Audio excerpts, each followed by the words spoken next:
Asa na siya nimo? Ha? Ha? Wala ko eh. Kaliksutan. Mo nang imo nang ibaligyan ako. Oh.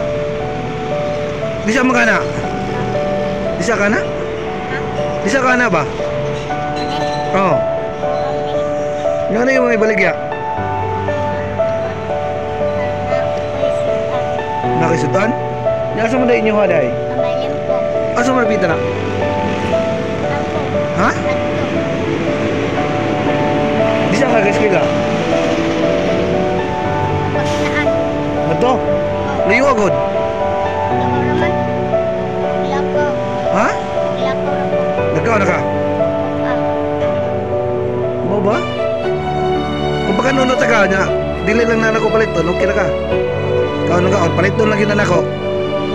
Ha? So may mo gusto? Palit doon na ako or mukhaon lang ka? Ha? Palit doon lang? Pila man? Sige, palit doon ko na. Kunya, ikaw man, huli na ka. De. Asa to be? Sa isinta. Si Queen na naman akong kwarta. Ah. Ayun na lang, data na lang. Aron mo na magduaan sa inyo. Saan mo na be? Diyan na lang na ni May. Oh, daro. Imuhan na lang na ako niya. Uli na lang dito.